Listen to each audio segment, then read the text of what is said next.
For 5 minutes. Thank you, Mr. Chairman. According to the House Budget Committee report, international cartels are reaping unprecedented profits from human and drug smuggling and trafficking, upwards of $30 million a day or nearly $1 billion a month. International drug cartels have been purposely targeting rural Native American reservations, both for the sale of meth and as distribution hubs for fentanyl. Indian country has also borne the brunt of the horrific rise in human sex trafficking. Even before the recent influx of fentanyl use and overdoses, an older DOJ study from 2006 estimated that 40% of violent crimes are attributable to methamphetamine, which we know is disproportionately trafficked in and bought and sold on Indian reservations. Since then, this problem has gotten much worse, not better. Chief Roberge, in your testimony, you mentioned a report that was authored by the National Congress of American Indians and sent to Congress in 2006. This report included damning information on the rise of violent crime on Indian reservations and essentially predicted the situation we find ourselves in today if we didn't do anything back then to address it. In your own words, you state, quote, "Since then, nothing has been done," end quote.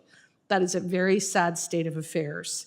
Secretary Mayorkas disagrees with you, however, and in 2023, in a judiciary hearing, he actually stated that our approach to managing the border securely and humanely, even within our fundamentally broken immigration system, is working. Would you agree with Secretary Mayorkas that they have secured the border and their approach to the immigration is working? Do you agree with him? Currently, Yes. that he has secured the border and his approach to immigration is working? That's what he testified to before the Judiciary Committee. No. That's not what your experience has been, has it? Not.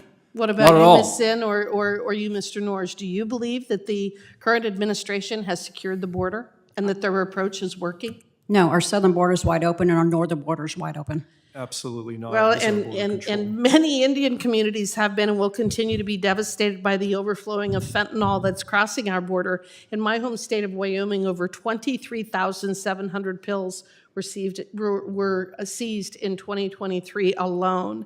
Ms. Zinn, you have highlighted some of your successful operations, including a multi-agency operation where you seized tremendous amounts of meth and OxyContin laced with fentanyl. Can you explain how in this particular instance you were able to work effectively across agencies? You have to have a leadership in place that's willing to do that. You have to have that olive branch and say, hey, we can do this together if we work together as a team. It's called communicating, and the end goal is to take care of the community. Do we have that leadership in place with the Biden administration At which level? right now? I would say in the state of Montana, we do have that relationship in place. We're hearing from other witnesses today that these kinds of seizures are very difficult to accomplish, however, and as someone working very closely on these issues, in your opinion, what tends to cause interagency disputes?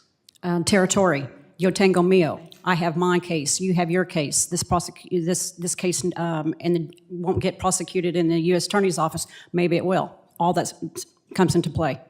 And Ms. Zinn, in your work, you've seen mass migration across the southern border, and all three of you just stated that the southern border is wide open and whatever they're doing down there is not working, and it's having a devastating effect on our reservations. We're now looking at unprecedented numbers crossing the border every single day, and the announcement that was made by President Biden just today in terms of his executive order is not going to stem that flow. Our colleagues on the other side of the aisle are desperate to cover up the real-life consequences of the wide-open border that has occurred over the last 3 years.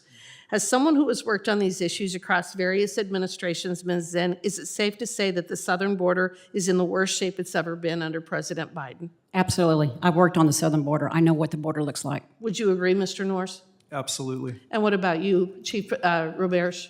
Yes. Okay.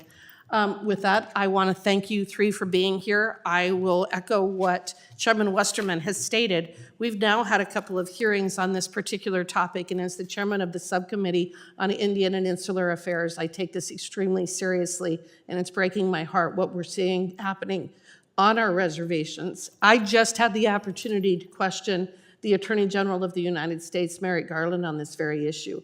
And I have demanded that they attempt to do something to address the open southern border so that we can provide some relief to our tribes and our tribal members. We're going to continue to fight this issue because it is so incredibly critically important to our tribal members, to our tribes, and really to the future of our country. So thank you for being here. I thank the gentleman from Georgia. Mr. Collins is recognized.